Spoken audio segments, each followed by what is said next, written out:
নমস্কার বন্ধুরা, সবাই কেমন আছো? আশা করি সবাই খুব ভালো আছো।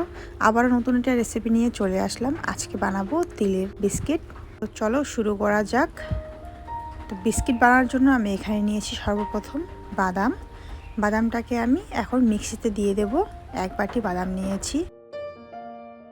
এবার সেই বাটি দিয়েই আমি নিয়ে নেব হাফ বাটি চিনি।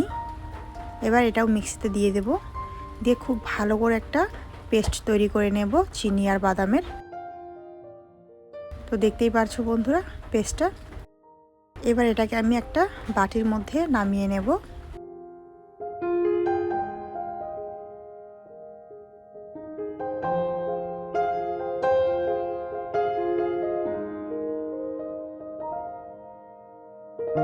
এবার এর মধ্যে দিয়ে দেব এক বাটি ময়দা, আর দিয়ে দেব সামান্য একটু লবণ, আর দিয়ে দেব বেকিং পাউডার হাফ চামচ। এবার এর মধ্যে দিয়ে দেব 2 চামচ গুঁড়ো দুধ, দিয়ে সবকিছু খুব ভালো করে মিক্স করে নেব।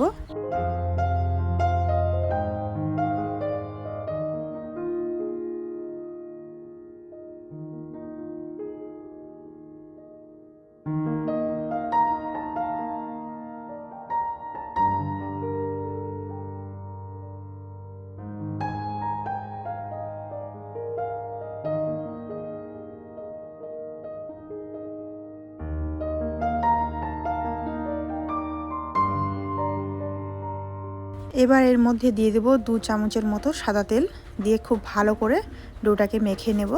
আর এর মধ্যে আমি কিন্তু কোনো রকম জল দিই নাই।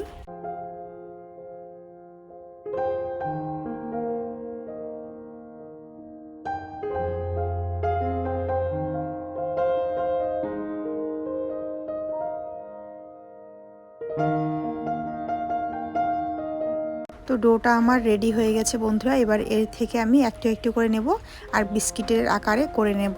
আপনারা যেরকম সাইজের বিস্কিট করতে চাইবেন ঠিক সেরকম সাইজের করে নেবেন। তো আমি বিস্কিটটা একটু চারকোনা করে নেব যাতে দেখতে সুন্দর লাগে। ঠিক এইভাবে হাতের মধ্যে করে নেব। এবার এখানে একটা প্লেটের মধ্যে আমি কিছুটা তিল নিয়েছি। এবার হাতের মধ্যে বিস্কিটটাকে এভাবে ধরে আমি তিলটা লাগিয়ে নেব খুব ভালো করে। দেখতেই পারছো কত সুন্দর লাগছে। ঠিক একইভাবে সবকটাকে আমি করে নেব।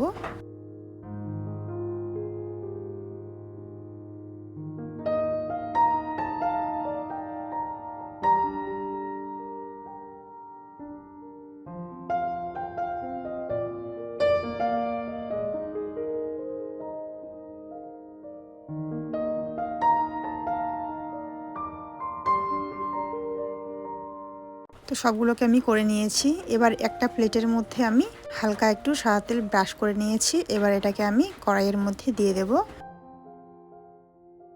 এদিকে কড়াই আমি আগের থেকে গরম করতে বসিয়ে দিয়েছি। এবার এর মধ্যে আমি দিয়ে দেব প্লেটটাকে। আর কড়াইয়ের মধ্যে একটা ছোট্ট প্লেট দিয়েছি, স্ট্যান্ড দিই নেই সেই জন্য। এবার ঢেকে দেব 20 মিনিটের জন্য লো ফ্লেমে এটাকে জাল করে নেব। 20 মিনিট পর ফিরে আসবো। দেখতেই পারছো বন্ধুরা বিস্কিটটা একদম রেডি হয়ে গেছে আমার। আর এইটা গরম অবস্থায় হাত দেওয়া যাবে না, না হলে পরে বিস্কিটটা ভেঙে যাবে। এটা ঠান্ডা হয়ে গেলে আপনি বিস্কিটটা প্লেট থেকে খুলে আসবে। তোমাদেরকে ঠান্ডা হয়ে গেলে তোমাদেরকে পরিবেশন করে দেখাচ্ছি কেমন হয়েছে না হয়েছে। তো বন্ধুরা দেখতেই পাচ্ছ ঠান্ডা হয়ে গেছে বিস্কিটটা। এবার আমি প্লেটের মধ্যে নামিয়ে নেব। তো সব কটাকে আমি একইভাবে বানিয়ে নিয়েছি। দেখতে পাচ্ছ কত সুন্দর হয়েছে। আর দেখেই হয়তো বুঝতে পারছো তোমরা যে কত লোভনীয় হয়েছে বিস্কিটটা। চায়ের সাথে কিন্তু দারুণ লাগে এই বিস্কিটটা।